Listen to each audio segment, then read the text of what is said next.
हाँ बच्चों, good morning भाई। जयसीएल जी, ये सर 31/90 30% 33% सिलेबस जो है वो अपन कंप्लीट कर चुके हैं। इसको मिलाकर आज लगभग 35% के लगभग जो है कवर अप हो जाएगा अपना। टोटल 90 वीडियो जाने हैं बायोलॉजी के, और इसी प्रकार 45 वीडियो आपको फिजिक्स के प्रोवाइड होंगे और 45 केमिस्ट्री के प्रोवाइड होंगे, ठीक है। और रेगुलर हम व्यू करते रहते हैं हमारे लेक्चर को भी, अनदर जो फैकल्टीज हैं उनके लेक्चर को भी। नो डाउट आपके जो कमेंट्स हैं वो इस सीएलसी को सर आंखों पर बैठाकर रखने वाले कमेंट्स हैं। Thanks to all of you.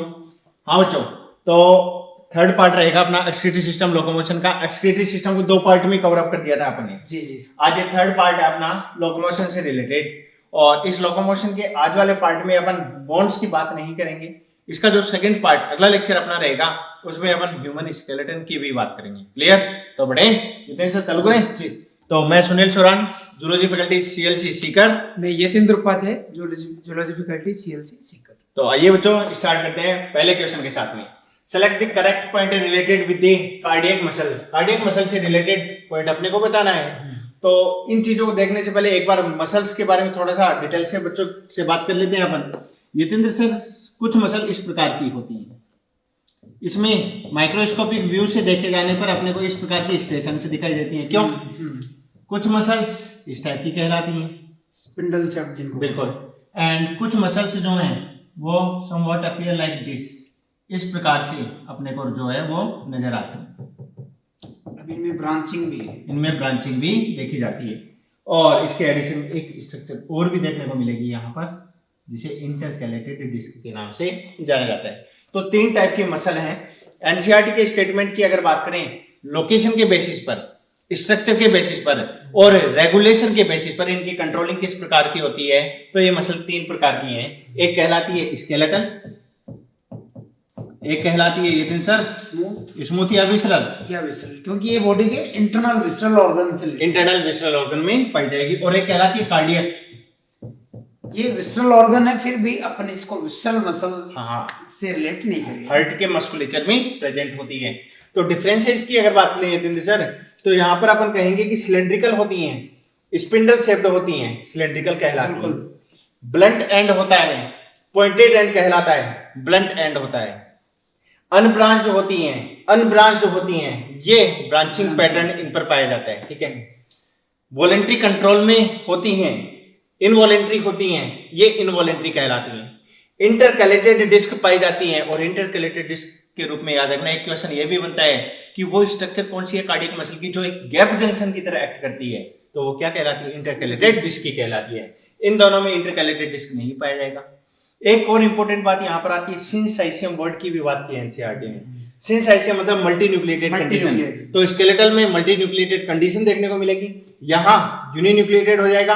और कार्डियक मसल की बात करें तो कैसा? यूनिन्यूक्लिएटेड फॉर्म यहाँ भी देखा जाता है, ठीक है। तो हाँ, तो ये कुछ एक डिफरेंसेस हैं जो आपको याद रखने हैं। बॉडी के स्केलेटन से जुड़ी हुई, बोन से जुड़ी हुई मसल से कहलाती है, एक्सेप्ट छोड़कर टंग की मसल है तो स्केलेटल, बोन से नहीं जुड़ी हुई। इसोफेगस के इनिशियल 1/3 पार्ट में वो भी स्केलेटल ही है, लेकिन वो बोन से जुड़ी हुई नहीं है।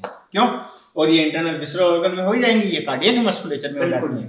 तो शुरुआत करते हैं प्रोग्राम की। वॉल मसल भी कह सकते हैं इसको ना? हाँ, इनको वॉल मसल भी कह सकते हैं। These are non striated, cardiac बोला है तो नॉन स्टेटेड नहीं है भैया, स्टेटेड स्टेशन अपीयरेंस, मतलब स्टेटेड वॉलंटरी भी हो सकती है और इनवॉलंटरी भी हो सकती है। बिल्कुल बिल्कुल। तो यहाँ एक चीज आपको ये अंदर से एक क्वेश्चन और भी प्यारा सा क्वेश्चन बन जाता है एनसीईआरटी के लाइन के अकॉर्डिंग, कि ये जो स्टेशन से अपने को नजर आती है माइक्रोस्कोपिक व्यू में, ये किसके कारण अपीयर आती है? तो यहाँ पर एक्टिन और मायोसिन 2 प्रोटीन पाए जाते हैं, उनके अल्टरनेट अरेंजमेंट के कारण ऐसा होता है, जो मायोफाइब्रिल में देखा जाता है। जी बिल्कुल। दीज आर इनवॉलेंट्री, निश्चित रूप से इनवॉलेंट्री हैं, अपने विल के अकॉर्डिंग काम नहीं करती हैं। दीज आर ब्रांच्ड, बिल्कुल ब्रांच पाई जा रही हैं। These have higher number of mitochondria, ये बात याद रखनी है आपको, माइटोकॉन्ड्रिया का नंबर यहाँ पर हाई होता है, लेकिन सार्कोप्लाज्मिक रेटिकुलम की अगर बात करें, एंडोप्लाज्मिक रेटिकुलम, वो यहाँ पर क्या पाया जाता है? कम पाया जाता है। क्यों? और माइटोकॉन्ड्रिया का नंबर क्या हो जाएगा? हाई हो जाएगा। माइटोकॉन्ड्रिया का नंबर हाई है, ऑक्सीजन की सप्लाई कंटिन्यू है, ऑक्सीजन की सप्लाई ज्यादा भी होती है क्योंकि ब्लड सप्लाई यहाँ पर ज्यादा होती है, और माइटोकॉन्ड्रिया पाए जा रहे हैं तो एनाएरोबिक रेस्पिरेशन तो होगा ही नहीं, एनाएरोबिक रेस्पिरेशन नहीं होगा तो लैक्टिक एसिड नहीं बनेगा, लैक्टिक एसिड नहीं बनेगा तो कभी थकान भी नहीं आएगी, फैटिक ये भी नहीं थकती और ये भी नहीं थकती, ये भी नहीं थकती है, वो थक जाती है। जबकि यहाँ पर लैक्टिक एसिड का डिपोजिशन देखा जाता है कहाँ पर, मोटर एंड प्लेट रीजन पर या मायोन्यूरोनल जंक्शन, जिनकी बात पहले भी की है और भी करेंगे आगे। These have high number of mitochondria, बिल्कुल ठीक बात है, और इसी के कारण ही इनमें फैटिक कंडीशन अराइज नहीं होती है। These have less blood supply, नहीं कार्डियक मसल में जो है मोर ब्लड सप्लाई होती है, क्यों? तो ये बात क्या हो जाएगी, गलत हो जाएगी। करेक्ट पूछ रहा है अपने से, तो correct B C and D, B C D के अकॉर्डिंग ऑप्शन नंबर सेकंड अपना करेक्ट चला जाएगा, क्यों? जी जी, चले आगे। हाँ तो अगले क्वेश्चन की बात करते हैं, ये sir question number 2। For how long contraction of muscle continue in sliding filament theory, कि कब कितने लंबे टाइम तक मसल कॉन्ट्रैक्शन जारी रहता है। तो अपन ने बच्चों को बताया कि जब एससीआर से कैल्शियम रिलीज होता है, ठीक है, सार्कोप्लाज्म में पैसिवली जिसको अपन कह सकते हैं ना, ठीक है, क्योंकि एससीआर में कंसंट्रेशन ज्यादा, सार्कोप्लाज्म में कम है, तो अलोंग कंसंट्रेशन ग्रेडियंट जब सार्कोप्लाज्म में कैल्शियम फ्री हो जाएगा, ओके, तो सी ट्रोपोनिन के साथ वो कैल्शियम जुड़ेगा, बिल्कुल, जुड़ने के बाद में ट्रोपोमायोसिन और ट्रोपोनिन में एक साथ कन्फर्मेशनल बदलाव आते हैं, जाते हैं, जिससे वो ऊपर की तरफ शिफ्ट हो जाते हैं। ओके, इससे जो एक्टिन है, जो कॉन्ट्रैक्टाइल प्रोटीन है, उस पर मायोसिन बाइंडिंग साइट एक्सपोज हो जाती है, ठीक है, और मायोसिन अपनी एक्टिन बाइंडिंग साइट से एक्टिन की मायोसिन बाइंडिंग साइट पे जुड़ के मसल कॉन्ट्रैक्शन करा देता है, और फिर उस कैल्शियम को जब कॉन्ट्रैक्शन के बाद एक्टिवली वापस अंदर पंप किया जाएगा एससीआर के, या सेल के बाहर पंप किया जाएगा, तब सार्कोप्लाज्मिक कैल्शियम का लेवल डाउन जाता है। यहाँ ये सर ने एक वर्ड काम मिली है, पंप किया जाएगा। इसका मतलब मसल कॉन्ट्रैक्शन के दौरान तो मायोसिन के हेड से एटीपी जुड़ रहा था, हाइड्रोलाइसिस हो रहा था एटीपी का, तो एटीपी का कंजप्शन वहां पर हो रहा था, मसल कॉन्ट्रैक्शन एक्टिव प्रोसेस है। लेकिन रिलैक्सेशन के लिए भी जब कैल्शियम को पंप किया जा रहा है बाहर या फिर वापस सार्कोप्लाज्मिक रेटिकुलम में, तो वो पंप किया जा रहा है, अपने आप नहीं जा रहा, तो वहां भी क्या हो रहा है, एटीपी का कंजप्शन हो रहा है, तो वो भी एक एक्टिव प्रोसेस है। तो मसल कॉन्ट्रैक्शन में भी एटीपी चाहिए और रिलैक्सेशन में भी एटीपी चाहिए, बिल्कुल। एक तो भाई उस कैल्शियम को पंप किया जा रहा है, दूसरा वो हेड जुड़ गया और उसने मूव भी करा दिया एक्टिन को, ठीक है, अब उस मायोसिन के हेड को वहां से हटना है, उस दौरान भी एटीपी का जुड़ना जरूरी है, उस दौरान भी जुड़ना जरूरी है। अगर नहीं हटा तो फिर मसल जो है परमानेंट कॉन्ट्रैक्टेड स्टेट में रहेगी, बिल्कुल, जिसको रिगर मोर्टोसिस भी कहते हैं। रिगर मोर्टोसिस, डेथ के बाद आफ्टर द डेथ रिजिडिटी आ जाती है बॉडी ऑर्गन्स में, क्या कहलाती है बच्चों, रिगर मोर्टोसिस के नाम से जानी जाती है, एटीपी का लेवल कम हो जाता है, ठीक बात है। तो इस रेस्पेक्टिव में अगर हम लोग देखें तो till calcium present in sarcoplasm, बिल्कुल बिल्कुल, तो आंसर अपना ऑप्शन नंबर 3 चला जाएगा। इसमें बच्चों को थोड़ा सा एडिशनली बता देते हैं कि स्लाइडिंग फिलामेंट थ्योरी, आप बच्चे सोच रहे होंगे कि हमने आपस में तो बात कर ली, लेकिन हमें तो वो एक्सपोज साइट वो तो पता ही नहीं चला, तो आपको बता देते हैं कि जो स्केलेटल मसल है उसके कॉन्ट्रैक्शन को बेस्ट एक्सप्लेन किया गया है किसके द्वारा, एक स्लाइडिंग फिलामेंट थ्योरी के द्वारा। एनसीईआरटी ने भी इसी के ऊपर ही फोकस किया है, ठीक है। तो सबसे पहले तो एक्टिन और मायोसिन जो होते हैं, इनकी स्ट्रक्चर के विषय में मैं आपको बता दूं, ठीक है। तो इस प्रकार की स्ट्रक्चर पाई जाएगी, और ये इस प्रकार की स्ट्रक्चर जो बनेगी, ये एक स्टैंड होगी, ये तो सर एफ एक्टिन बोल देंगे ना, बिल्कुल, और ये दूसरा होगा, ये दूसरा हो गया, मतलब एक डायमेरिक फॉर्म है, ये डायमेरिक फॉर्म के रूप में पाई जाएगी। और ये जो है, ये एक एक्टिन, दो एफ एक्टिन एक दूसरे के ऊपर हेलिकली बाउंड होते हैं इस प्रकार से, ठीक है, लिपटे हुए रहते हैं, और इन्हीं के साथ साथ रन करती है एक और स्ट्रैंड, ये सर ये रेगुलेटरी प्रोटीन ट्रोपोमायोसिन, ये ट्रोपोमायोसिन होता है, ठीक है। और ऐसे ही अनोदर ट्रोपोमायोसिन की मैं बात कर लूं तो वो इसके साथ हो जाएगा, यहाँ पर ये अनोदर ट्रोपोमायोसिन कहला जाएगा। अब ये जो ट्रोपोमायोसिन है, इस पर रेगुलर इंटरवल में अनोदर प्रोटीन और पाया जाएगा, जिसको क्या बोल देंगे, ट्रोपोनिन कह देंगे। तो जैसे ट्रोपोनिन, यहाँ ये ट्रोपोनिन हो गया, 3 यूनिट्स होती हैं इसकी, रेगुलर इंटरवल पर बताए, तो यहाँ हो गया, जैसे यहाँ ये कहला गया, ठीक है, और यहाँ हो गया। इस प्रकार से ये क्या पाया जाता है, ये तो हो गया बच्चों ट्रोपोनिन, और ये हो जाता है अपना ट्रोपोमायोसिन, जी, ये अपना कहला जाता है एफ एक्टिन या फिलामेंटस एक्टिन, फिलामेंटियस एक्टिन। और इसकी जो मोनोमेरिक यूनिट होती है उसको जी एक्टिन कहा जाता है, ग्लोबुलर एक्टिन के नाम से जाना जाता है। Troponin and tropomyosin are regulatory protein कहलाते हैं, जबकि एक्टिन और मायोसिन वो कॉन्ट्रैक्टाइल प्रोटीन होते हैं। ये अच्छा क्वेश्चन बनता है। हाँ, ये भी ध्यान में रखना है कि कॉन्ट्रैक्टाइल प्रोटीन कौन सा है और रेगुलेटरी प्रोटीन कौन सा है। यतेंद्र सर ने कहा था कि जो ही, अब एक और डायग्राम मैं आपके सामने बना रहा हूं, ये अपना मसल फाइबर है, ये इसकी सार्कोलेमा कहला रही है। जो ही एसिटाइलकोलिन रिलीज हुआ न्यूरॉन के द्वारा, एसिटाइलकोलिन की स्प्रेडिंग हो जाती है सार्कोलेमा के ऊपर। सार्कोलेमा का इन्वेजिनेशन पाया जाता है सार्कोप्लाज्म में, जिसको टी ट्यूब्यूल के नाम से जाना जाता है।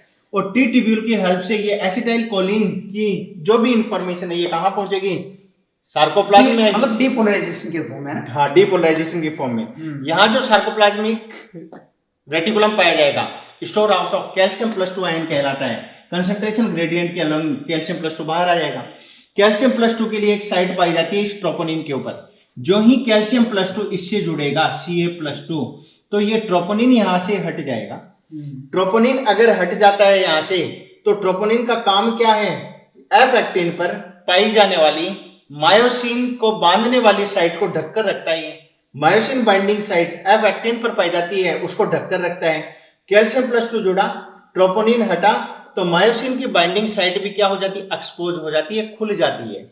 और यतीन्द्र सर यही बच्चों को बता दें कि ये तो अपना कौन सा कहलाता है, मायोसिन, और इसी को ही ओवरलैप किया हुआ, इसके एज को ओवरलैप किया हुआ एक्टिन पाया जाता है। जो ही ये साइट खुलेगी, त्यों ही यहाँ जो मायोसिन का हेड होगा, उस मायोसिन के हेड से एटीपी जुड़ेगा। यहाँ पर एटीपी का जो ही हाइड्रोलाइसिस हुआ, तो ये जो हेड है ये थोड़ा ऊपर की ओर उठेगा। हेड ऊपर की ओर उठेगा, तो हेड पर क्या पाई जा रही है, अनदर साइट और पाई जा रही है यतीन्द्र सर, जिसको एक्टिन बाइंडिंग साइट कहते हैं। मायोसिन पर मिलेगी एक्टिन बाइंडिंग साइट, एक्टिन पर मिलेगी मायोसिन बाइंडिंग साइट। हेड ऊपर उठेगा तो इसकी एक्टिन बाइंडिंग साइट किससे जुड़ जाएगी, एक्टिन पर पाई जाने वाली मायोसिन बाइंडिंग साइट से जुड़ जाएगी। ये हेड ऊपर उठकर रुकेगा नहीं अब, ठीक है, इसको वापस बना दे थोड़ा सा। ये हेड जो है ये अब रुकेगा नहीं, इससे जुड़कर और अंदर की ओर टिल्ट होगा, तो फिर ये क्या करेगा, ये जो एक्टिन है ये एक्टिन स्लाइड करेंगे किसके ऊपर, मायोसिन के ऊपर। स्लाइडिंग फिलामेंट थ्योरी भी यही कहती है, actin filament are slide pass over किसके ऊपर, मायोसिन के ऊपर, जिसकी वजह से सार्कोमियर की जो लेंथ है, सार्कोमियर यूनिट ऑफ कॉन्ट्रैक्शन, दो जेड लाइन के बीच की दूरी, तो यूनिट ऑफ कॉन्ट्रैक्शन छोटी हो जाएगी, मसल कॉन्ट्रैक्शन कंप्लीट हो जाएगा। बिल्कुल, क्यों, और जब तक ये कैल्शियम +2 यहाँ बना रहेगा, ये इससे जुड़ा रहेगा, और कैल्शियम +2 को वापस पंप कर दिया जाएगा, तो ट्रोपोनिन वापस आकर किससे जुड़ जाएगा, जो मायोसिन को बांधने वाली साइट है उसको वापस क्या कर लेगा, क्लोज कर देगा, ढक देगा। क्यों जी, चले आगे जी। Question number 3, match the following. Beginning of oesophagus कैसी होती है, स्केलेटल मसल कहलाती है, अभी पहले क्वेश्चन में ही बात की थी। Posterior end of oesophagus smooth muscle कहलाती है। हर्ट में कार्डियक मसल हो जाएगी। तो सी का तो थर्ड बन जाएगा, ए का फर्स्ट बन गया, और सी का क्या है, सेकंड है ना, और बी का थर्ड हो जाएगा अपना। क्यों, 1 3 4, तो 1 3 4 कहाँ है, एक मिनट, 1 3 2 1 3 2, ये पहला ऑप्शन करेक्ट चला जाएगा अपना, ठीक है। तो ये बात अपने पहले भी आपको बता दी है। और posterior end of oesophagus, oesophagus के रेस्पेक्ट में एक सिंपल सी चीज आप याद रख लेना यतीन्द्र सर, इनिशियल या प्रोक्सिमल 1/3, मिडल 1/3, इसमें कैसी मसल होती है यतीन्द्र सर लिखकर बता देते हैं आपको। और ये डिस्टल एंड या लास्ट एंड 1/3 कहलाएगा। स्टार्टिंग का 1/3 में तो स्केलेटन मसल होती है, वॉलेंट्री मसल होती हैं, और मिडल 1/3 में मिक्स टाइप की होती हैं, वॉलेंट्री प्लस इनवॉलेंट्री दोनों होती हैं, या स्मूथ प्लस स्केलेटन कह दूं। और लास्ट वाले में कैसी पाई जाती हैं, ओनली स्मूथ मसल प्रेजेंट होती है। लेकिन जो ग्रेजिंग एनिमल्स होते हैं, जो जुगाली करने वाले जानवर होते हैं, वो स्टमक कंटेंट को वापस बक्कल कैविटी में क्यों ला पाते हैं, क्योंकि उसकी कंप्लीट इसोफेगस में कैसी मसल होती हैं, स्केलेटन होती हैं। और अपन जो है स्टमक कंटेंट को वापस बक्कल कैविटी में अपनी इच्छा अनुसार नहीं ला पाते। वोमिट अगर होगा तो वोमिट से अंदर वो जो रिफ्लेक्स चलेगी उसके दौरान फोर्सफुली इजेक्ट आउट जरूर हो जाता है। क्यों, वो रिवर्स पेरिस्टाल्टिक मूवमेंट हो जाएगा, वो रिवर्स पेरिस्टाल्सिस हो जाएगा। टुवर्ड द स्टमक अगर चलेगा तो पेरिस्टाल्सिस है, और स्टमक से वापस इसोफेगस के अपर रीजन की ओर आएगा तो रिवर्स पेरिस्टाल्सिस हो जाएगा। जी sir, next question. Multi unit smooth muscle की बात की जा रही है जी, है ना। और इसके अंदर पूछा एग्जांपल, मल्टी यूनिट का मतलब है कि अलग अलग जो मसल्स हैं अलग अलग कॉन्ट्रैक्शन दर्शाएंगे, और अलग अलग मोटर न्यूरॉन से जुड़ी हुई अलग अलग कॉन्ट्रैक्शन दर्शाए हैं। ओके, तो जैसे स्मूथ मसल ऑफ प्यूपिल, तो ये तो सिंगल यूनिट है, सिंगल यूनिट है, एक साथ कॉन्ट्रैक्शन करती है, ठीक है। एक साथ ही जो प्यूपिल है उसका डायमीटर बढ़ता है, घटता रहता है। बिल्कुल बिल्कुल, ये रिसेप्टर में आपको बता भी दिया जाएगा, प्यूपिल का डायमीटर बढ़ना, इसको तो कहा जाता है माइड्रेसिस और प्यूपिल का डायमीटर घटना, ये मायोसिस कहलाता है। यहाँ पर अपन बात करें कि रेडियल मसल भी होती है और सर्कुलर मसल सर्कुलर मसल भी होती है। जैसे ये तो सर्कुलर होगी और ये रेडियल होगी। बिल्कुल। तो सर्कुलर कांटेक्ट होती है तो प्यूपिल का डायमीटर कम हो रहा है, बिल्कुल, और रेडियल होंगी तो डायमीटर बढ़ रहा है, ज्यादा हो जाएगा। ये एक साथ एक यूनिट की फॉर्म में कार्य करती है। ठीक है। फिर अगर हम लोग देखें स्मूथ मसल ऑफ इंटेस्टाइन, तो ये भी सिंगल यूनिट है, ये भी एक single साथ unit। कांटेक्ट होती है। और ये जो भी सिंगल यूनिट है अपन पहले भी डिस्कस किया है, गैप जंक्शन से कनेक्टेड होती है। बिल्कुल ठीक बात है। और एक तो सिंगल यूनिट में गैप जंक्शन है और एक कार्डियक में है। स्केलेटन और मल्टी यूनिट स्मूथ मसल में गैप जंक्शन एब्सेंट है, नहीं है। ठीक है। और फिर ये वाली मसल की तो बात करेंगे नहीं क्योंकि ये तो स्केलेटन मसल है, जबड़े में पाई जाने वाली मैसेटर मसल। ठीक है। और जो अपने स्किन में जो ये इरेक्टर पिलाई मसल है, हेयर रूट के मतलब हेयर रूट में जो इनके इरेक्टाइल पोजीशन के लिए रिस्पांसिबल है, ठीक है। ये आपकी सिंगल यूनिट। तो इरेक्शन ऑफ हेयर्स के लिए रूट में पाई जाती है इरेक्टर पिलाई मसल, और इरेक्टर पिलाई मसल जो है ये सेपरेट कॉन्ट्रैक्शन दर्शाती है। फॉर एग्जांपल, जैसे कोई भयावह स्थिति है या डर लगने वाली कंडीशन है, उस दौरान इरेक्शन ऑफ हेयर्स होगा तो ऐसे नहीं ये सारे एक साथ ही खड़े हो जाएंगे, नहीं, इरेक्शन धीरे धीरे आता है। ठीक है। तो एक साथ जो है वो कॉन्ट्रैक्शन यहाँ पर नहीं होगा, और सप्लाई जो है वो डिफरेंटली सप्लाई होती है हर रूट को। क्लियर होगी भी बात? सिंपैथिक नर्व सिस्टम कराते हैं, सिंपैथेटिक नर्व सिस्टम। तो ये मल्टी यूनिट स्मूथ मसल बन जाएगी। करेक्ट ऑप्शन अपना ऑप्शन नंबर 4 चला जाएगा। क्यों? Next question number 5, select the correct statement. Correct statement देखना भैया। All locomotion are movement. पहले तो मैं आपको ये तीन सब बच्चों को बता दे थोड़ा सा।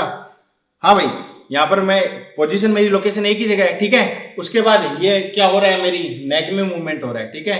ये बात करें क्या हो रहा है ये इस प्रकार। अरे ऋतिक रोशन को नहीं देखा है क्या? जैसे एक ही जगह खड़ा है और फिर क्या कर रहा है, एक्शन दिखा रहा है, तो ये क्या कहलाएगा? ये मूवमेंट कहलाएगा। और अगर मेरी पोजीशन चेंज हो रही है, यहाँ से चलकर मैं यतेंद्र सर की तरफ या उनसे दूर जा रहा हूँ, तो ये फिर क्या कहलाएगा? ये मूवमेंट अलोंग विद लोकोमोशन। ये मतलब डांस की ये जो स्टेप है इसमें दोनों हो गए। और अगर एक सिंगल जगह खड़े होकर अपन इस प्रकार से मूवमेंट करवा रहे हैं तो ये मूवमेंट कहलाएगा। इट्स नॉट लोकोमोशन, क्योंकि पोजीशन यहाँ पर जो है वो चेंज नहीं हो रही है। तो ऑल लोकोमोशन आर मूवमेंट। अगर एक जगह से दूसरी जगह आप जा रहे हो तो मूवमेंट तो भैया हो रहा है, पोजीशन भी चेंज हो रही है। तो बात क्या है? सही देखना है तो पहला हो जाएगा। All movement are locomotion. Movement की बात करें तो लोकोमोशन तो हुआ ही नहीं ना, गर्दन केवल मूव कर रही है, तो ये बात तो गलत होगी। मतलब लोकोमोशन में लोकेशन चेंज होनी चाहिए। हाँ, लोकेशन चेंज होनी चाहिए। Paramecium use flagella for injection. नहीं, यहाँ पर तो सीढ़ियां पाई जाती हैं। और इंजेक्शन ऑफ फूड की अगर बात करें तो ये आपको पहले भी बताया हुआ है। पैरामीशियम के केस में जो है ये हाइपोस्टॉम रीजन कहलाता है। क्यों? और यहाँ पाए जाते हैं सीढ़ियां, और सीढ़ियां यूनिडायरेक्शनल मूवमेंट करवाते हैं। यहाँ पर एक वाटर का करंट बनाएंगे। ठीक है। इनवर्ड मूवमेंट इस प्रकार से करेंगे तो हाइपोस्टॉम रीजन से होता हुआ फूड जो है वो बॉडी के अंदर की ओर पहुंचेगा। तो फ्लैजिला नहीं, सीढ़ियां होना चाहिए। Hydra use flagella for the locomotion. नहीं, टेंटिकल्स कहलाते हैं। हाइड्रा में फ्लैजिला नहीं होते, टेंटिकल्स होते हैं। टेंटिकल्स होते हैं। टेंटिकल्स की हेल्प से लोकोमोशन करवाता है। और किस प्रकार लोकोमोट करता है वो भी वैसे इस लेवल पर आकर अभी नहीं पूछा जाता। पहले ये दिन सर आरपीएमटी में जरूर पूछा जाता ना। अलग अलग वेरियस टाइप के लोग, ये जैसे टेंटिकल्स हो गए। अब इसको जब मूव करना होगा तो हाइड्रा अपने इस पार्ट को तो चिपका कर रखेगा, लेकिन आगे वाले पार्ट को इस प्रकार जो है वो अटैच करवाएगा। किससे? सबस्ट्रेटम से। ठीक है। और उसके बाद अगली स्टेप में क्या करेगा? ये कलाबाजियां खाता हुआ इस प्रकार ये चलेगा। ठीक है। ये इसके टेंटिकल्स हो गए। बेस वाला पार्ट फ्री हो गया ना? हाँ, बेस वाला पार्ट फ्री हो गया। और अब क्या करेगा? इस पार्ट को आगे की ओर वापस मूव इसको करवाएगा। कैसे? वॉकिंग मूवमेंट ये दर्शाता है। क्यों? और एथलीट टाइप का मूवमेंट भी इसको समरशॉट बोलेंगे। समरशॉट है ना? वॉकिंग तो शायद टेंटिकल्स पे मूव ऐसे करे उसको वॉकिंग। बिल्कुल ये समरशॉट वाला, ये समरशॉट हो गया। वैसे इस लेवल पर आकर पूछा नहीं जाएगा ये आपको। क्यों? तो अपना आंसर उसमें एनसीईआरटी में लिखा कि नॉर्मली देखिए तो सिसाइल बता रखा है, बाकी वेरियस टाइप के मूवमेंट शो करते हैं। बिल्कुल ठीक बात है। सेसाइल स्थावर एक ही जगह रहने वाला। जी। क्वेश्चन नंबर 6 जी। न्यूरोट्रांसमीटर है और कॉन्ट्रैक्शन ऑफ मसल के रेस्पेक्ट में बात की जाती है। Which neurotransmitter is responsible for contraction of muscle? तो डोपामाइन, सेरोटोनिन, तो ये सीनस ब्रेन के अंदर होती है। ये ब्रेन के अंदर होगी, एक्टिविटी को कंट्रोल करती है। और एसिटिलकोलाइन जो है वो एक्साइटेटरी एंटीएम है जो अपनी स्केलेटल मसल जो उसके कॉन्ट्रैक्शन को प्रमोट करता है। ठीक है। और गाबा जो इनहिबिटरी कहलाएगा, वो गामा अमीनो ब्यूटारिक एसिड हो जाएगा। इसमें अपने एसिटाइलकोलाइन। तो करेक्ट ऑप्शन अपना फर्स्ट चला जाएगा। और कहाँ सीक्रेट होता है वो आपको बताया था कि कोई भी न्यूरॉन है, उस न्यूरॉन का जो टीलोडेंड्रिया पार्ट है ये फिर किसके कांटेक्ट में आएगा? मसल के कांटेक्ट में आएगा। और मसल के कांटेक्ट में ये जो रीजन बनेगा इसको मोटर एंड प्लेट कह दो या मायोन्यूरोनल जंक्शन। मायो मतलब मसल फाइबर और न्यूरॉनल मतलब नर्व। तो इस जंक्शन पर एसिटाइलकोलिन रिलीज होता है। Next question number 7, contractile unit of muscle is part of myofibril between. तो ये आपको पहले भी हमने बता दिया था कि एक मसल फाइबर के स्ट्रक्चर की मैं बात करूं तो यहाँ पर ये थे सर अपने जो है वो बच्चों को इस प्रकार से ये मायोसिन बता दिए थे। थिक फिलामेंट में, हाँ, थिक फिलामेंट ये बन जाते हैं, ये मायोसिन बन जाते हैं और इन्हीं के एज को, मायोसिन के किनारों को पार्शियली ओवरलैप किया हुआ है एक स्ट्रक्चर ने और ये स्ट्रक्चर क्या कहलाती है भैया? इसको थिन फिलामेंट के नाम से जाना जाता है। क्या बोल दिया इसको? थिक फिलामेंट ये कहला गया। अब ये जो एक्टिन है, जो थिन फिलामेंट है, इनके सेंटर में पाई जाती है क्या? एक इलास्टिक फाइबर। याद रखना, एक तो है इलास्टिक फाइबर और एक है फाइब्रस मेम्ब्रेन। एम लाइन के लिए एनसीईआरटी ने फाइब्रस मेम्ब्रेन काम में लिया है और इन जेड लाइन के लिए इलास्टिक फाइबर काम में लिया है। ये इंपॉर्टेंट बात है, ये आपको याद रखनी है, ठीक है। इसी को अपन आगे कंटिन्यू कर देते हैं। ये इस प्रकार जोड़ दिया इनसे अपन ने। अब ये क्या कह रहे हैं कि एक जेड लाइन तो ये सर ये हो गई, अनोदर जेड लाइन ये कहला गई। क्यों? और दो जेड लाइन के बीच की जो दूरी होती है ये यूनिट ऑफ कॉन्ट्रैक्शन बनती है और इस यूनिट ऑफ कॉन्ट्रैक्शन को क्या बोल दिया? सार्कोमियर कह दिया, ठीक है। इसी के साथ ही डायग्राम तो अपन ने बनाई दिया, एक बार बच्चों को और भी बता देते हैं। जितनी दूरी में ये मायोसिन मिलेगा भैया, वो जो दूरी है वो कहलाता है ए बैंड जी।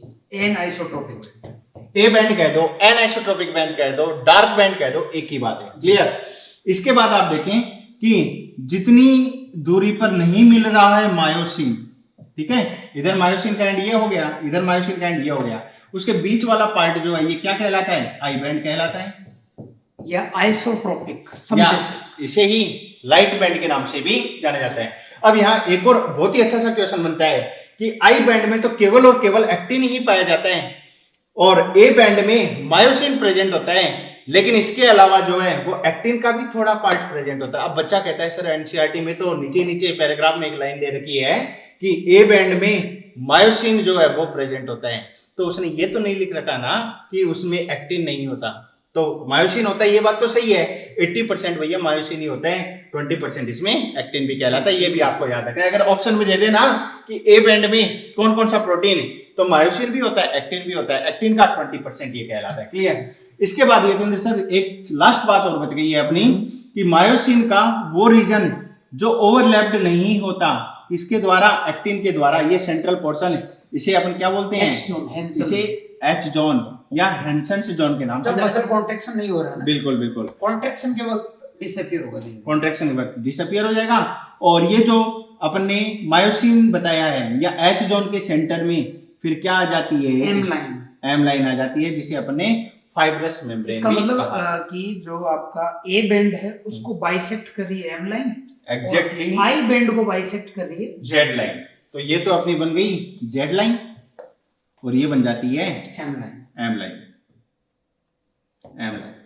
और सुनील जी यहाँ पर जो थिन फिलामेंट है उनका एक एंड जुड़ा हुआ है, ठीक है, एक एंड फ्री है, एक एंड फ्री है उनका, लेकिन थिक फिलामेंट के दोनों एंड फ्री, दोनों एंड फ्री कहलाएंगे। सही कह रहे हैं आप, ठीक है। तो ये एक सार्कोमियर जो है वो स्ट्रक्चर, मसल फाइबर की स्ट्रक्चर जो है वो हमने बना दी, एक यूनिट सार्कोमियर कहला दी, यूनिट ऑफ कॉन्ट्रैक्शन। एक चीज और बता दें कि जो आई बैंड भी आपने बताया, हाँ, तो इस सार्कोमियर में इस आई बैंड का आधा पार्ट आ गया 1/i, है ना, एग्जैक्टली, और कंप्लीट ए, और फिर इस आई का भी आधा ना, बिल्कुल। ऐसा एक क्वेश्चन भी पूछा जा सकता है, 1/i प्लस कंप्लीट ए प्लस 1/i, है ना। हाँ, ये बात समझने के लिए आप इसको देखना जरा, इसको अगर देखेंगे आप, कलर थोड़ा सा चेंज कर दूं बच्चों के लिए मैं, तो ये सर ये तो 1/2i हो गया ना, बिल्कुल बिल्कुल 1/2i, और ये वाला भी 1/2i, 1/2, क्यों जी। और ये वाला जो है ये कंप्लीट ए कहला गया। तो एक सार्कोमियर या दो जेड लाइन के बीच की जो दूरी होती है वो किस किस से मिलकर बनती है? Half I plus complete A plus half I, यही ये सर ने रिप्रेजेंट कर दिया, क्योंकि इसका हाफ इस तरफ है ना, एग्जैक्टली, इसका हाफ इस तरफ, ठीक बात है। तो contractile unit of muscle is a part of myofibril between, इसका मतलब इस लाइन को अगर मैं कहूं ये सर ये Z1 है, तो ये वाली लाइन को फिर मैं क्या कह दूंगा? Z2 कह दूंगा। तो दो Z1 Z2 या दो सक्सेसिव जेट लाइन के बीच में जो पॉइंट पाया जाता है मसल फाइबर का, वही क्या कहलाता है, यूनिट ऑफ कॉन्ट्रैक्शन कहलाता है। उसे ही अपन क्या कहते हैं, सार्कोमियर कहते हैं। तो Z line and I band of Z और Z to line, correct option अपना ऑप्शन नंबर 2 चला जाएगा। Next question number 8। According to sliding filament theory of muscle contraction, the filament that move to shorten a muscle are, है ना, कि इस theory के according कौन सा फिलामेंट स्लाइड करता है, ये भी आपने बोला भी था, ठीक है, कि जो थिक फिलामेंट है उस पे थिन फिलामेंट स्लाइडिंग करते हैं। बिल्कुल, और ये अपन ने बताया भी था बच्चों आपको इस प्रकार से, ये जो है ये जैसे अपन ने ये कहा था, ठीक है, और इसको फिर पार्शियली ओवरलैप किए हुए ये अपने ये कहला गए थे, और उसके बाद ये हेड जब यहाँ से जुड़ेगा, इधर से ये हेड जुड़ेगा, तो फिर ये वाली जेट लाइन और ये वाली जेट लाइन ये क्या होंगी, पास आने की कोशिश करेंगे, आया ना। और ये जो फाइबर्स हैं एक्टिन वाले, ये आगे की ओर मूव करेंगे, इधर ये आगे की ओर मूव करेगा, तो कौन किसके ऊपर स्लाइड कर रहा है, एक्टिन स्लाइड कर रहा है किसके ऊपर, मायोसिन के ऊपर। क्यों जी जी, तो फिलामेंट दैट मूव टू है ना, तो फिर इसमें आंसर हो जाएगा एक्टिन। बिल्कुल, एक्टिन का मूवमेंट हो रहा है, actin slide pass over the myosin NCERT की लाइन की अगर बात करें तो ये हो जाएगा। Question number 9। The lactic acid generated during muscle contraction is finally converted to the glycogen. अब अगर लगातार स्टिमुलाई अगर मिलता जाता है तो उस केस में क्या होगा कि एरोबिक रेस्पिरेशन तो हो नहीं पाएगा, एनाएरोबिक रेस्पिरेशन होगा, ऑक्सीजन की कमी होगी, एनाएरोबिक रेस्पिरेशन चलेगा, तो पता है अपने को वहां पर क्या बनेगा, लैक्टिक एसिड का फॉर्मेशन होगा। और ये जो लैक्टिक एसिड बना है मायोन्यूरोनल जंक्शन पर, ये फिर अब रेस्टिंग करनी पड़ेगी। रेस्टिंग स्टेज में अगर इंडिविजुअल आ जाएगा तो उस फेज के दौरान यहाँ डिपोजिट हुआ लैक्टिक एसिड ब्लड सर्कुलेशन के द्वारा फिर कहाँ ले जाया जाएगा, लीवर में, और लीवर में फिर क्या हो जाएगा, इसका कन्वर्जन हो जाता है। ठीक है, तो क्या बोल दिया, lactic acid generated during muscle contraction is finally converted to glycogen. ये कहाँ पर कन्वर्ट होगी, लीवर रीजन में कन्वर्ट हो जाएगी। और ये सुनिए कोरी साइकिल वाली बात है ना, बिल्कुल, ये कोरी साइकिल कहलाएगा। नेक्स्ट क्वेश्चन नंबर 10 जी। मास्थेनिया ग्रेविस की बात की जा रही है, जो ऑटो इम्यून डिजीज डिसऑर्डर है, और इसके अंदर जो न्यूरोमस्कुलर जंक्शन है रेस्पॉन्ड नहीं कर पाएगा। जी, तो जैसे ये सार्कोलेमा है जी सर, इसके ऊपर जो एसीएस रिसेप्टर है, तो इसी के अगेंस्ट जो ऑटो एंटीबॉडी प्रोड्यूस हो जाए, ठीक है, और वो एंटीबॉडी इसके ऊपर जुड़ने के बाद में इसकी एक्टिविटी को या इसके स्ट्रक्चर को डिफेक्टिव कर देते हैं, डिफेक्टिव कर देती है, जिससे यहाँ से जो एसीएस रिलीज होगा वो इसके ऊपर फिर जुड़ नहीं पाएगा। ठीक है, जिससे न्यूरोनल सिग्नल के लिए जो सार्कोलेमा है वो रेस्पॉन्स क्रिएट नहीं करेगी। ठीक है, या हम कहें कि यहाँ से फिर जो है एक्शन पोटेंशियल प्रोड्यूस नहीं होगा, मतलब लेने के बाद ये है कि भैया मसल कॉन्ट्रैक्शन फिर नहीं हो पाएगा, ऐसे वो मसल वीक हो जाएगी। ठीक बात है, तो इसे अपन क्या बोल देंगे, विच रिसेप्टर आर अफेक्टेड, तो कौन से एसिटाइल कोलिन रिसेप्टर्स जो पाए जाते हैं वो अफेक्टेड हो जाते हैं। और अभी अभी एक क्वेश्चन पहले भी आया था कि मसल कॉन्ट्रैक्शन के दौरान कौन सा न्यूरोट्रांसमीटर रिलीज होगा, एसिटाइल कोलिन ही रिलीज होता है।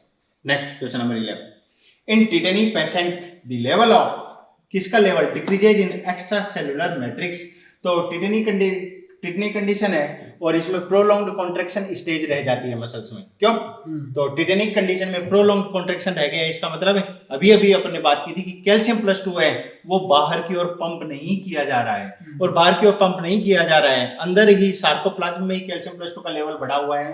तो अपने को तो ये पूछा है कि एक्स्ट्रा सेलुलर मैट्रिक्स में किसका लेवल घट जाएगा, कौन पंप नहीं हो रहा है, कैल्शियम प्लस 2 पंप नहीं हो रहा है, तो करेक्ट ऑप्शन अपना ऑप्शन नंबर 1 चला जाएगा। क्यों जी बिल्कुल, क्योंकि सुनील जी अगर नॉर्मली अपन देखें कि एचसीएफ में जो भी कैल्शियम है ना, तो वो जो कैल्शियम है वो नॉर्मली जो न्यूरॉन है, ठीक है, उन न्यूरॉन की जो अपन बच्चों को नोड ऑफ रेनवियर, ठीक है, वहां पर जो सोडियम चैनल, पोटेशियम चैनल जो पंप वगैरह है उनको नेगेटिवली इनहिबिट करके रखता है, ठीक है, जिससे ब्रेन की तरफ से जब तक सिग्नल नहीं आता है तब तक ये बिना ब्रेन के सिग्नल के एक्टिवेट नहीं होते हैं, एक्टिवेट नहीं होगा। और अगर न्यूरॉन एक्टिवेट नहीं होगा तो फिर उससे जुड़ा हुआ मसल भी एक्टिवेट नहीं होता, ठीक है। लेकिन जब भी किसी आदमी में हाइपोपैराथायरॉयडिज्म हो जाता है, जिसमें पैराथायरॉयड का लेवल कम हो जाएगा, पीटीएच के लेवल के कम होते ही ईसीएफ में जो कैल्शियम का लेवल है वो डाउन चला जाएगा, वो डाउन हो जाएगा, और कैल्शियम का लेवल डाउन होते ही ये जो रेगुलेशन था, नेगेटिव रेगुलेशन,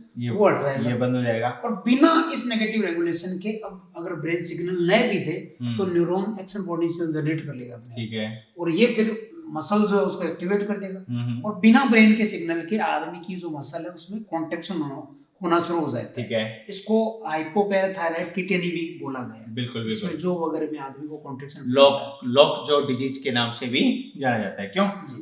एक्चुअल में वो वाली जो कंडीशन बनेगी वो टिटनस वो तो क्लोस्ट्रीडियम, हाँ क्लोस्ट्रीडियम टिटेनाई, उसको लॉक जो बोले, उसको लॉक जॉ डिजीज के नाम से जाना जाता है। ठीक है, और ये प्रोलॉन्ग्ड कॉन्ट्रैक्शन की स्टेज रह जाती है, क्योंकि अपने को पता है कि मसल रिलैक्स कब होगी, जब सार्कोप्लाज्म में पाया जाने वाला कैल्शियम प्लस या तो पंप किया जाएगा सार्कोप्लाज्म के रेटिकुलम में, या फिर पंप किया जाएगा एक्स्ट्रासेल्युलर मैट्रिक्स में। पंप किया नहीं जा रहा है, इसका मतलब एक्स्ट्रासेल्युलर मैट्रिक्स में कमी हो गई, किसकी? कैल्शियम प्लस 2 आयंस की। नेक्स्ट क्वेश्चन नंबर 12 जी sir. Which one of the following is correct pairing of body part and kind of muscle tissue that move it, है ना? ठीक है, तो जैसे आइरिस है तो ये इनवॉलंटरी स्मूथ मसल है, बिल्कुल। हार्ट वॉल है तो इनवॉलंटरी अनस्टेटेड है। ओहो, स्टेटेड होना चाहिए था, अभी डायग्राम बनाया ही था अपन ने तो। बाइसेप ऑफ अपर आर्म, ये अच्छा करेक्ट पूछ रहा होगा। हाँ हाँ, ये भी स्केलेटन होती है, ये स्केलेटल मसल कहलाती है। ठीक है, एब्डोमिनल वॉल ये बॉडी वॉल वाली है तो ये भी स्केलेटन है। बिल्कुल। अपन स्टमक रीजन को एक्सटेंड भी करवा सकते हैं, अंदर भी कर सकते हैं। क्यों? और ऐसा जो है वो अफेक्टिव ब्रीथिंग के दौरान जो है वो किया भी जाता है। क्यों? तो करेक्ट ऑप्शन अपना ऑप्शन नंबर 5 चला जाएगा। नेक्स्ट क्वेश्चन नंबर 13 हो गया बच्चों।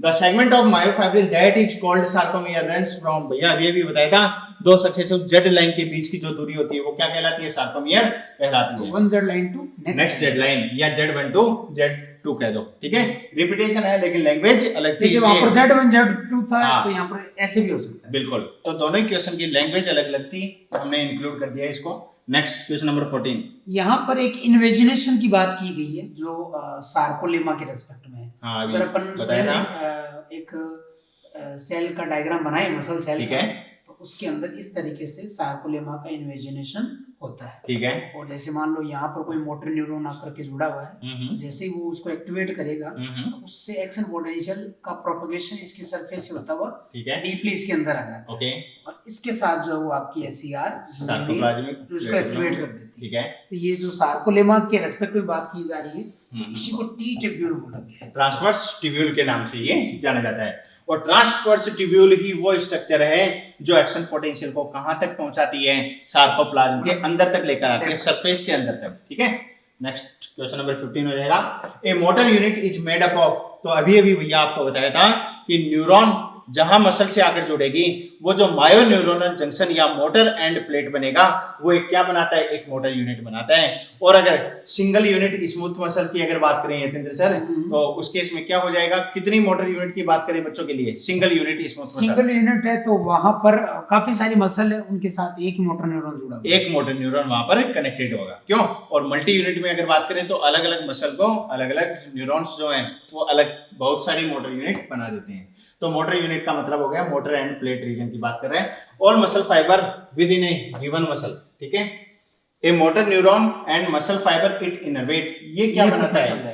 एक मोटर यूनिट बनाता है। तो करेक्ट ऑप्शन अपना ऑप्शन नंबर 2 चला जाएगा। नेक्स्ट क्वेश्चन नंबर 16 जो है मसल कॉन्ट्रैक्शन के लिए करेक्ट स्टेटमेंट जो है उसको फाइंड आउट करना है। ठीक है, तो all motor unit act together, body के अंदर काफी सारी मसल्स हैं और उनसे मोटर न्यूरॉन जुड़े होते हैं। तो जरूरी नहीं कि बॉडी के अंदर हर एक लोकेशन पे उस पर्टिकुलर टाइम पे मस्कुलर कॉन्ट्रैक्शन की नीड हो। बिल्कुल ठीक बात है, क्योंकि सारी जो यूनिट्स हैं वो एक साथ भैया कैसे कॉन्ट्रैक्ट कर सकती हैं? जुड़त के अनुसार बॉडी के अकॉर्डिंग जिस पार्ट में जुड़ते हैं वहां पर मसल का कॉन्ट्रैक्शन होगा। ठीक है, मोटर न्यूरॉन के इंस्ट्रक्शन में। ओके, फिर muscle contraction continue okay for long period after nervous system सीजेज, या सॉरी नर्वस स्टिमुलेशन, कि जब नर्वस स्टिमुलेशन जो है बंद हो जाएगा, न्यूरल जो सिग्नल है उसके बंद होने के बाद भी मसल कॉन्ट्रैक्शन जारी रहता है, तो ये तो गलत होगी। ये गलत बात होगी, क्योंकि उसके बाद तो एसीएच का लेवल भी डाउन चला जाएगा, तो उसकी एब्सेंस में फिर मसल का जो कॉन्ट्रैक्शन वो आगे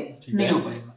तो cross bridge bind to actin, की एक्टिन जो है उसकी जो मायोसिन बाइंडिंग साइट है उस पे जब क्रॉस ब्रिज का अटैचमेंट होगा मायोसिन हेड का, तो बाइंड होने के बाद में शॉर्टेन द सार्कोमियर। बिल्कुल सही है कि सार्कोमियर जो है वो छोटा होता है। सही ये दोनों तरफ की जो एक्टिन है वो फिर स्लाइड करेंगी किसके ऊपर? मायोसिन के ऊपर। दो जेड लाइन पास आएंगी, या मैं कहूँ जेड लाइन मूव करेंगी किधर की ओर? एम लाइन की ओर, या एच जोन की तरफ, या एच जोन की ओर। बिल्कुल ठीक है, दोनों तरफ से जो क्रॉस ब्रिज एक्टिन से जुड़े और वो उनको अंदर पुश करते हैं। एग्जैक्टली ठीक कहा आपने। फिर dystrophin is not needed to, नहीं इसकी जरूरत होती है क्योंकि डिस्ट्रोफिन जो है वो सार्कोलेमा को इन फिलामेंट के साथ कनेक्ट भी करता है। बिल्कुल बिल्कुल, ये ट्रांस मेम्ब्रेन या ट्रांस सिग्नलिंग प्रोटीन के नाम से भी ये और जेनेटिक डिसऑर्डर है ना, एक मायोटोनिक डिस्ट्रोफी, मायोटोनिक डिस्ट्रोफी, उसी इसकी एब्सेंस हो जाती है, डिस्ट्रोफिन प्रोटीन की एब्सेंस देखी जाती है वहां पर, ठीक है। और मायोटोनिक डिस्ट्रोफी की अगर बात करें तो किस प्रकार का ऑटोसोमल डोमिनेंट है, ये आपको जेनेटिक्स में पढ़ाया जाएगा, देखेंगे। तो ये करेक्ट था, तो गलत हो गया, थर्ड करेक्ट हो जाएगा, तो करेक्ट ऑप्शन अपना थर्ड चला जाएगा। नेक्स्ट क्वेश्चन नंबर 17 रहेगा बच्चों, आओ। One of the following statement about muscular response is not true, incorrect देखना है अपने को, choose that one. A muscle fibre contract in all और नन फैशन, बिल्कुल ठीक बात है।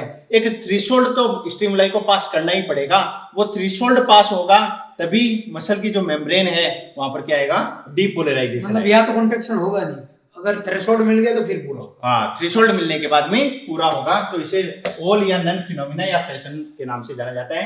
ये बात तो ठीक है, अपने को तो इनकरेक्ट देखना है। There is a slight latent period that occur between when stimulus arrive at the muscle and when muscle contract, बिल्कुल ठीक बात है, थोड़ा सा टाइम लगता है, इसको डिले भी बोलते हैं ना। हाँ, ये इसको अपन synaptic delay, synaptic delay, synaptic delay, ये वाला जो टर्म है ये इसके लिए काम में लिया जाता है कि कब तो ये इंपल्स न्यूरोट्रांसमीटर रिलीज हुआ, उसके रेस्पॉन्स में मसल ने जो एक्टिविटी शो की, तो इस बीच में जो है वो एक टाइम चाहिए होता है। या मैं यतिन सर इसको अगर बच्चों को थोड़ा सा मैं बता दूं इसको, तो जैसे ये ट्रिलोडेंड्रिया रीजन हो गया अपना, क्यों, नर्व की एंडिंग के आगे, ये प्री सिनेप्टिक मेम्ब्रेन हो गई, और ये अपनी पोस्ट सिनेप्टिक मेम्ब्रेन, और ये अपना सिनेप्टिक क्लेफ्ट कहला जाता है।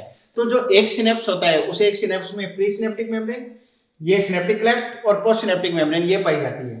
अब ये कह रहे हैं कि यहां से एक्शन पोटेंशियल जब आया, वो एक्शन पोटेंशियल आने से लेकर ये मसल जब तक रेस्पॉन्स शो करेगी उसके बीच में एक टाइम डिले होता है। तो वो टाइम डिले किस किस चीज का होता है, जो ही यहाँ पर एक्शन पोटेंशियल आएगा सबसे पहला काम होता है यहाँ के Ca+2 चैनल खुलना, उस Ca+2 चैनल खुलने की वजह से Ca+2 अंदर आना, Ca+2 अंदर आएगा तो यहाँ पर सिनेप्टिक वेसिकल्स पाए जाते हैं जिसमें neurotransmitter acetylcholine for example muscle के रेस्पेक्ट में अगर बात करें तो वो प्रेजेंट रहता है। ये Ca+2 स्टिमुलेट करेगा सिनेप्टिक वेसिकल को, किससे बाइंड होने के लिए, प्री सिनेप्टिक मेम्ब्रेन से बाइंड होने के लिए। यहाँ फिर ये दोनों की मेम्ब्रेन डिजोल्व होगी और यहाँ पर पाया जाने वाला न्यूरोट्रांसमीटर सिनेप्टिक क्लेफ्ट में जो है वो छोड़ दिया जाएगा।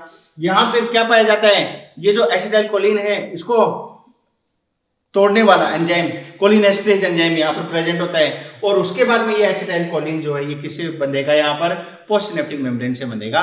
तो एक्शन पोटेंशियल आने से लेकर ये जो बीच में प्रोग्राम चला है, इस प्रोग्राम में एक टाइम लगता है, इसी को सिनेप्टिक डिले के नाम से जाना जाता है। तो ये तो बिल्कुल ठीक बात होगी। Muscle will add motor unit to a contraction, muscle will add motor unit to a contraction increasing the overall force of contraction, बिल्कुल, क्योंकि जितनी ज्यादा मोटर यूनिट एक मसल से कनेक्ट होती जाएंगी उतना ही ज्यादा फिर रेस्पॉन्स एक मसल में काफी सारे मोटर न्यूरॉन हैं। एग्जैक्टली, ठीक कहा आपने। एक मसल के अंदर काफी सारे मसल फाइबर हैं और उनसे जो है वो मोटर न्यूरॉन अलग-अलग जुड़ते हैं। ठीक है, when a person is fully at rest none of our muscle are contracting, नहीं भैया, मसल टोन होती है, मसल टोन, और मसल टोन का मतलब है अपन रेस्टिंग कंडीशन में भी, ये सर आप अभी रेस्टिंग कंडीशन में कहीं मूव नहीं कर रहे हो, ठीक है, फिर भी आपकी ये गर्दन इधर नहीं लुढ़क रही है उधर नहीं लुढ़क रही है, इसका मतलब एक पार्शियल कॉन्ट्रैक्शन की स्टेज हमेशा मसल्स में बनी हुई होती है, और ये पार्शियल कॉन्ट्रैक्शन की स्टेज क्या कहलाती है, इसी को मसल टोन के नाम से जाना जाता है। इसकी वजह से अपना पोस्चर बना रहता है, पोस्चर बना, तो बॉडी पोस्चर के लिए कौन रिस्पॉन्सिबल है, मसल टोन रिस्पॉन्सिबल है। व्हाट इज मसल टोन, एक पार्शियल कॉन्ट्रैक्शन की स्टेज जो ऑलवेज प्रेजेंट रहती है बॉडी में, नोन एज मसल टोन। तो ये क्या हो जाएगा, ये रॉन्ग हो जाएगा, इनकरेक्ट पूछा है, तो आंसर भी अपना 4 चला जाएगा, क्यों जी। क्वेश्चन नंबर 18 जी, why can cardiac muscle fibre contract for longer period than skeletal muscle, क्योंकि अगर अपन स्केलेटल मसल को स्मूथ और कार्डियक से कंपेयर करें, ठीक है, तो जो सोर्स ऑफ कैल्शियम है स्केलेटल मसल में वो ओनली इंट्रासेल्युलर है एसीआर से, ठीक है, और स्मूथ और कार्डियक मसल में कैल्शियम जो है वो एसीआर तो दे ही रहा है, इसके अलावा बाहर से भी आता है, एक्स्ट्रा सेलुलर से भी आ रहा है। तो यही वो रीजन है जिसकी वजह से ये लंबे टाइम तक कॉन्ट्रैक्शन करता है। तो extracellular calcium partially control the strength of the contraction, तो करेक्ट ऑप्शन अपना सेकंड चला जाएगा, क्यों जी। Question number 19, the application of multiple stimuli to a muscle is defined at, अगर बार बार स्टिमुलाई मिलती जाएगी ना, इसका मतलब उसमें कॉन्ट्रैक्शन कॉन्ट्रैक्शन कॉन्ट्रैक्शन और होता चला जाएगा, और ये फिनोमिना जो है ये समेशन कहलाता है। क्या बोलते हैं बच्चों इसको, समेशन कहा जाता है, मतलब जो स्टिमुलस है उसका इफेक्ट ऐड हो रहा है। बिल्कुल बिल्कुल, ठीक है। Next question number 20। ये एनसीईआरटी का डायग्राम है। इसमें सुनील जी ए वाला आपका ट्रोपोनिन प्रोपोनिन हो गया, बताया था बच्चों को बना के जी, रेगुलेटरी प्रोटीन बिल्कुल। और ये सी B, जो है वो कॉन्ट्रैक्टाइल प्रोटीन एफ एक्टिन और ये ट्रोपो मायोसिन हो जाएगा। तो ए को आपने क्या बोला है? प्रोपोनिन तो ये बोल दें जी, और बी ट्रोपोमायोसिन और सी एफ एक्टिन। तो फर्स्ट ऑप्शन ही करेक्ट चला जाएगा, ठीक है भाई। Question number 21, which of the following statement is incorrect? गलत का पता करना है अपने को। All movement led to locomotion, ये तो अच्छा, इसमें बाकी ऑप्शन अलग आ गए। तो सभी मूवमेंट लेड टू लोकोमोशन, ये बात तो गलत है, गलत हो गया। नहीं। All locomotion led to movement, ये बात सही हो जाती है। जितने भी लोकोमोशन होते हैं उनमें मूवमेंट तो होता ही होता है। सिलियरी मूवमेंट इनकरेक्ट देखना है ना, तो पहला आंसर चला जाएगा। एक बार इसको देख ले, ciliary movement help in passage of ओवा थ्रू द फीमेल रिप्रोडक्शन, क्योंकि फैलोपियन जो ट्यूब होती है उसमें कैसी एपिथेलियम सिलिएटेड पाई जाती है। माइक्रोफिलामेंट हाँ इन्वॉल्व इन अमीबॉइड मूवमेंट, सही है, बिल्कुल ठीक बात है। अमीबॉइड मूवमेंट के लिए रेस्पॉन्सिबल हो जाएंगे। In paramecium the cilia help in movement of food through cytopharynx and, ये भी आपको बताया था, ठीक है। और लोकोमोशन में भी हेल्प, लोकोमोशन में भी हेल्प करते हैं। तो इनकरेक्ट पहला ऑप्शन हो जाएगा। Question number 22, red muscle fibre के रेस्पेक्ट में जो है वो इनकरेक्ट देखना है, ठीक है। भाई दो टाइप के मसल फाइबर्स, व्हाइट और रेड, व्हाइट और रेड। तो अगर रेड की हम लोग बात करें तो इसमें जैसे यहाँ पे रेड हो गए और इस तरफ व्हाइट, ठीक है जी सर, बताइए। तो सुनील जी ब्लड सप्लाई की अगर बात करें, ठीक है, ब्लड सप्लाई जी, तो ब्लड सप्लाई इधर ज्यादा और ठीक है, इधर कम है, इधर कम हो जाएगी। मायोग्लोबिन के रेस्पेक्ट में अगर बात करें, मायोग्लोबिन जी इधर ज्यादा हो जाएगा, इधर ज्यादा और इधर कम हो जाएगा, ठीक है। एससीआर की बात करें, एससीआर तो उधर ज्यादा हो जाएगा, इधर कम उधर ज्यादा हो जाएगा, ठीक है। उसके बाद में माइटोकॉन्ड्रिया की बात करें, माइटोकॉन्ड्रिया इधर ज्यादा और इधर कम हो जाएगा। डायमीटर की बात करें, बिल्कुल, वैसे डायमीटर इस लेवल पे पूछेगी नहीं, फिर भी इधर जैसे कम और इधर ज्यादा, इधर कम हो जाता है डायमीटर और इधर ज्यादा हो जाता है, क्यों। और फिर इसके अलावा कॉन्ट्रैक्शन के रेस्पेक्ट में बात करें तो ये धीरे धीरे कॉन्ट्रैक्शन करते हैं, बिल्कुल लंबे टाइम तक, प्रोलॉन्ग्ड कॉन्ट्रैक्शन रेड फाइबर और intense contraction for short duration ये व्हाइट हो जाएगा। थकावट की बात करें तो ये थक जाती है, सॉरी ये थकती नहीं है क्योंकि माइटोकॉन्ड्रिया भैया ज्यादा है, एनाएरोबिक, वो एरोबिक रेस्पिरेशन करती है, एग्जैक्टली, और ये थक जाती है क्योंकि ये एनाएरोबिक कंडीशन में जल्दी आ जाती है, क्योंकि ऑक्सीजन की कमी हो जाती है, क्योंकि ब्लड सप्लाई कम है। तो यहाँ पर ये वाला जो पॉइंट है ना, ये भी आप याद रख लेना। यहाँ पर रेड जो है ये फैटिग, नॉट फैटिग, क्यों जी, और ये अर्ली फैटिग। तो ये जो डिफरेंसेस हमने लिखाए हैं ना, यहाँ से क्वेश्चन पूछ लिया जाता है, कोई बड़ी बात नहीं। फास्टर या quick contraction for short duration है, शॉर्ट ड्यूरेशन व्हाइट हो जाएगा, slow contraction for prolonged duration red हो जाएगा। तो जो मतलब जो मैराथन जो दौड़ते हैं लंबे डिस्टेंस वाले, उनमें यही होती है पैरों के अंदर, एग्जैक्टली। और ये वाली जैसे जो टाइगर की बात करें उसके बारे में यही होती है, वो अपने लगता है कुछ डिस्टेंस के बाद में, या हुसैन बोल्ट जो है तो कम डिस्टेंस की दूरी के लिए जाना जाता है, बिल्कुल, उसमें भी यही पाया 100 मीटर इन 9 पॉइंट समथिंग सेकंड, ठीक है। तो ये वर्ल्ड रिकॉर्ड वही देख लेते हैं ना। रेड मसल के लिए क्या है, गलत देखना है, तो they have plenty of mitochondria, सही है। They have high content of myoglobin, ये भी सही है। They have high amount of, no, ये वाला जो है वो गलत है, कम होना चाहिए था, हाई नहीं होना चाहिए था। दे आर कॉल्ड एरोबिक, ये एरोबिक है, ये एनाएरोबिक है, क्योंकि एरोबिक और ये धीरे धीरे दौड़ना ये एरोबिक एक्सरसाइज भी है, बिल्कुल एरोबिक एक्सरसाइज का ही पार्ट कहलाता है। तो करेक्ट ऑप्शन अपना वो इनकरेक्ट ऑप्शन थर्ड हो जाएगा, आंसर भी थर्ड चला जाएगा। Question number 23, read the following statement A to D and select the one option that contain both correct statement. Correct देखना है भैया अपने को। Z line is present in the centre of light band, सही बात है। लाइट बैंड या actin वाला जो आई बैंड था उसको बाइसेक्ट करने वाली सही है।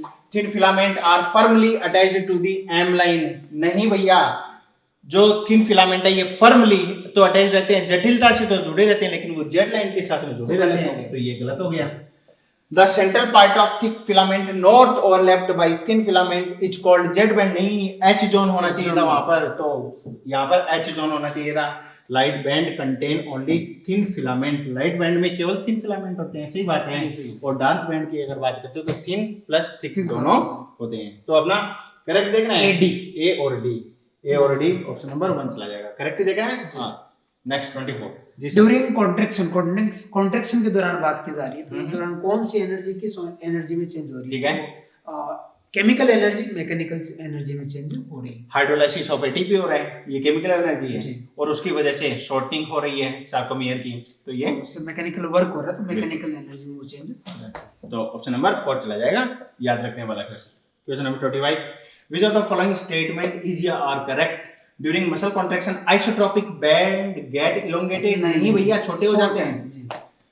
ऐसे। और यहाँ पर एक चीज और याद रख लेना, आइसोट्रोपिक बैंड तो छोटा हो जाता है क्योंकि जेड लाइन पास आ जाती है, ठीक है, लेकिन ए बैंड पर कोई भी चेंज नहीं है, वैसा ही रहता है। ए बैंड की लेंथ वैसी की वैसी रहेगी। Acetylcholine is released when the neural signal reaches the motor end plate. बिल्कुल ठीक बात है।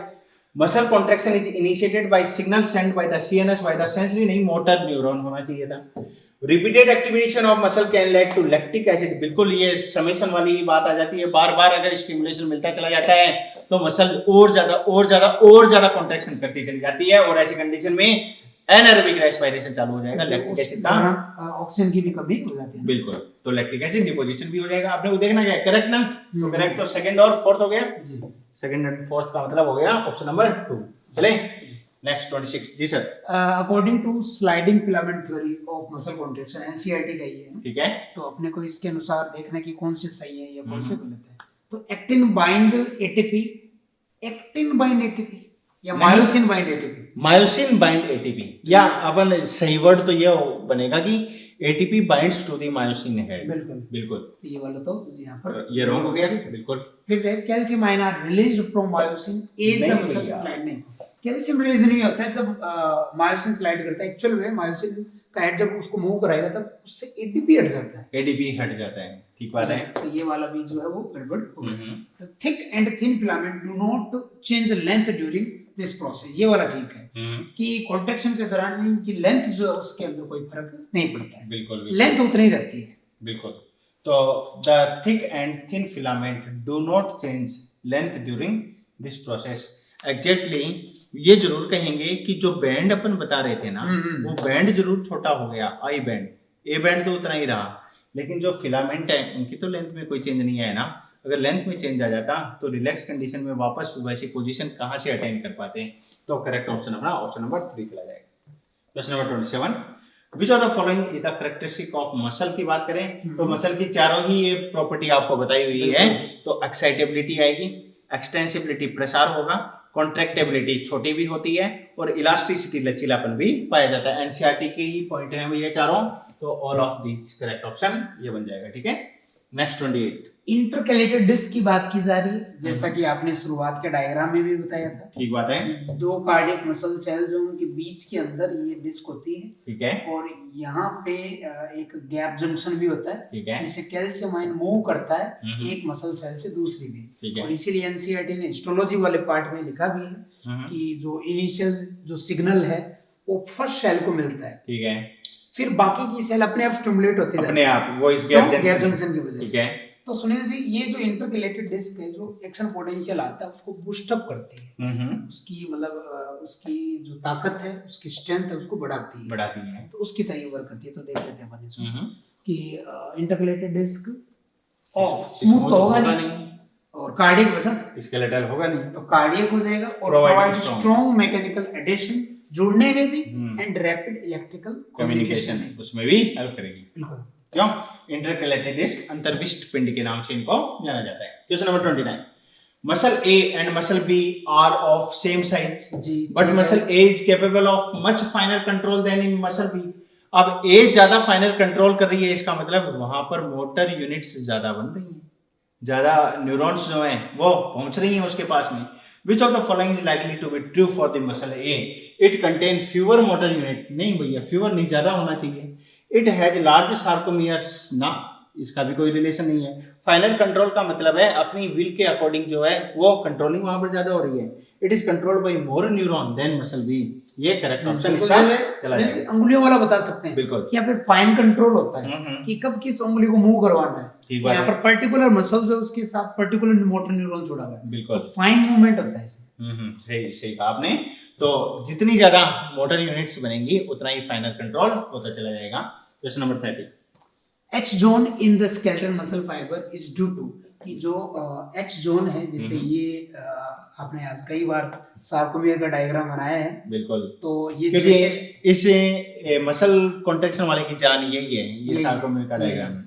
तो इसमें ये जो है आपका मायोसिन हो गया, मायोसिन हो गया, क्रॉस आर्म हो गई, ठीक है, और थोड़ा सा इसको और बढ़ा देते हैं, ठीक है, और ये वाला जो पार्ट है वो हो गया एच जोन। अनओवरलैप्ड रीजन ऑफ किसका, मायोसिन का, क्या कहलाता है, एच जोन कहलाता है। और ये एनसीईआरटी की लाइन है कि एक central gap between actin filament extending through myosin, कि ये मायोसिन जो उसके थ्रू एक्सटेंड हो रहे हैं ना, और इन द ए बैंड के अंदर। बिल्कुल। तो करेक्ट ऑप्शन इसका सेकंड चला जाएगा, क्यों जी बिल्कुल। नेक्स्ट हो जाएगा 31।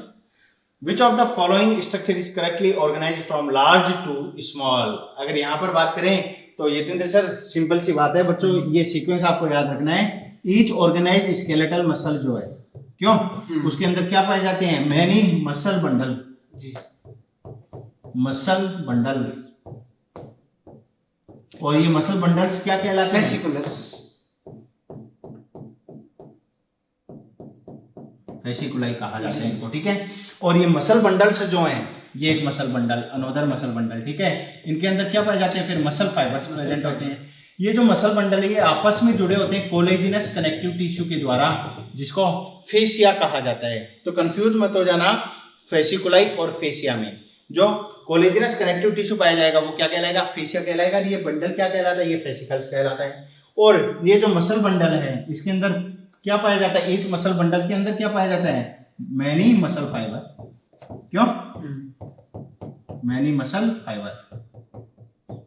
और ये जो ईच मसल फाइबर होता है इसके अंदर पैरेलली अरेंज्ड अल्टरनेट ऑर्डर में जो है वो मायोफाइब्रिल या मायोफिलामेंट्स प्रेजेंट होते हैं, ठीक है। अब इसके अलावा एक कवरिंग और याद रख लेना आप। कवरिंग की अगर बात करूं तो जैसे ये जो है ये अपनी कंप्लीट मसल होगी, कंप्लीट मसल की जो कवरिंग होती है उसे तो कहा जाता है एपीमाइसियम। मसल बंडल जो है उसकी जो कवरिंग होती है उसे कहा जाता है पेरीमाइसियम। और ये जो मसल फाइबर है, इस मसल फाइबर, इसको जैसे एक मसल फाइबर को बाहर निकाल के मैं दिखाऊं तो इस मसल फाइबर की जो कवरिंग है वो क्या कहलाती है, एंडोमाइसियम। एपीमाइसियम, पेरीमाइसियम, एंडोमाइसियम, ठीक है भाई।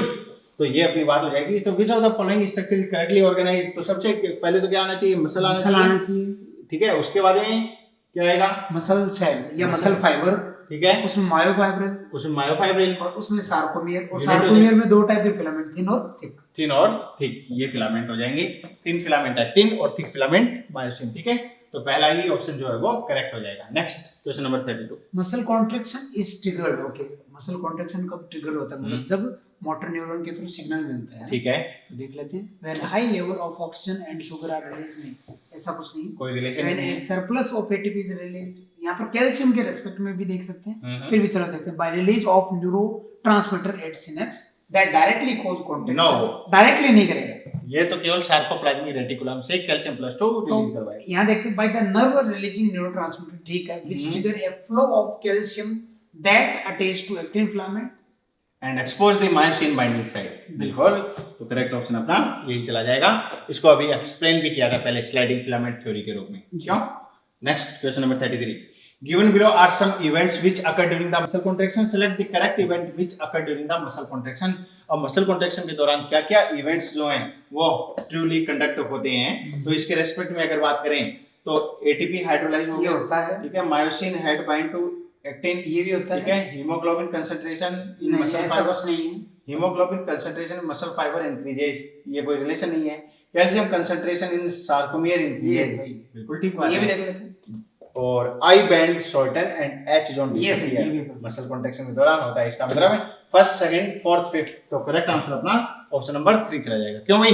नेक्स्ट क्वेश्चन की ओर मूव करते हैं। क्वेश्चन नंबर 34 लिखा है the striation that gives skeletal muscle its characteristic stiff appearance are produced by, है ना।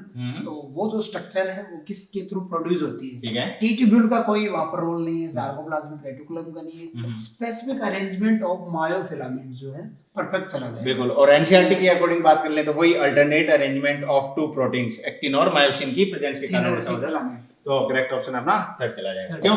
Question number 35। What will happen if the sarcoplasmic reticulum of the muscle fiber is damaged? अगर sarcoplasmic reticulum ही भैया damage हो गया, इसका मतलब calcium plus 2 का store house जो है वही डैमेज हो चुका है, और वो डैमेज हो चुका है तो यहाँ से आने वाला जो एक्शन पोटेंशियल है उसके टुवर्ड ये रेस्पॉन्ड शो नहीं करेगा, और यहाँ से कैल्शियम प्लस 2 जो है वो रिलीज आउट भी नहीं होगा। तो binding of ATP to actin will affected. ATP की बाइंडिंग का ऐसा कोई रोल नहीं, कोई चीज ही नहीं है। Release of inhibitor on Z disc, ये भी कुछ नहीं है। Exposure of myosin binding site on actin will be affected. ये डैमेज हो गई तो इसका मतलब कैल्शियम बाहर नहीं आ पाएगा, नहीं आएगा, और इसका मतलब है कि फिर और कैल्शियम नहीं आएगा तो ट्रोपोनिन से नहीं जुड़ेगा, ट्रोपोनिन से नहीं जुड़ेगा तो एक्टिन पर पाई जाने वाली मायोसिन बाइंडिंग साइट ओपन नहीं होगी, तो फिर कौन सी बाइंडिंग अफेक्ट हो जाएगी, ये वाली बाइंडिंग अफेक्ट हो जाती है। क्यों? Next question, question number 36। हाँ last. A student was given sample of two muscle marked 1 and 2. जी। When he compared the muscle, he found that muscle 1 contain large amount of myoglobin. इसका मतलब red fibre की बात कर रहे हैं। Red fibre है। And utilize large amount of stored oxygen for ATP production, क्योंकि माइटोकॉन्ड्रिया का नंबर भी यहाँ पर ज्यादा है। Whereas muscle 2 contain few myoglobin. इसका मतलब रेड व्हाइट फाइबर, ये व्हाइट फाइबर की बात हो रही है, ठीक है। और हाई सार्कोप्लाज्मिक रेटिकुलम यहाँ पाया जाता है, बिल्कुल ठीक बात है। तो both the muscle are aerobic, नहीं भैया एरोबिक तो पहली वाली कहलाएगी जैसे red aerobic, white anaerobic. Anaerobic. Both the muscle are called red fibre, नहीं भैया पहले वाली रेड और दूसरी वाली व्हाइट है। Muscle 1 is called white fibre ना, मसल 1 तो क्या कहला रही है, रेड फाइबर कहला रही है, एरोबिक मसल है, whereas muscle 2 is called white fiber and depend also on anaerobic process for the energy, ठीक है। तो इसका करेक्ट ऑप्शन अपना क्वेश्चन नंबर 4 चला जाएगा, ऑप्शन नंबर 4। नेक्स्ट क्वेश्चन की बात करते हैं, क्वेश्चन नंबर 37।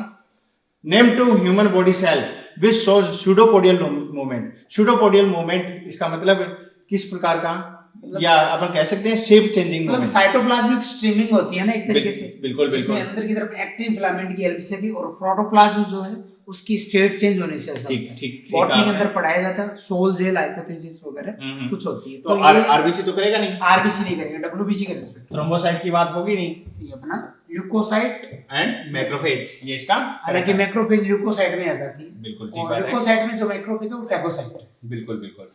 नेक्स्ट, ये आज के 37 क्वेश्चन थे भैया। तो मसल कॉन्ट्रैक्शन से रिलेटेड क्वेश्चन आपको कंप्लीट करवाए गए हैं। अगले लेक्चर में अपन मिलते हैं ह्यूमन स्केलेटन सिस्टम के साथ में। क्यों ये दिन सर? तो उसमें बोन वगैरह पढ़ गया ना, हाँ, बोन आपको पढ़नी है, जो एनसीईआरटी का चैप्टर नंबर 19 है वो आपको अच्छे से पढ़ गया। उसका आधा पार्ट आज हो गया, बिल्कुल मसल वाला, ठीक है, बोन वाला। बिल्कुल। तो मिलते हैं अगले लेक्चर में। ओके, थैंक यू, जय श्री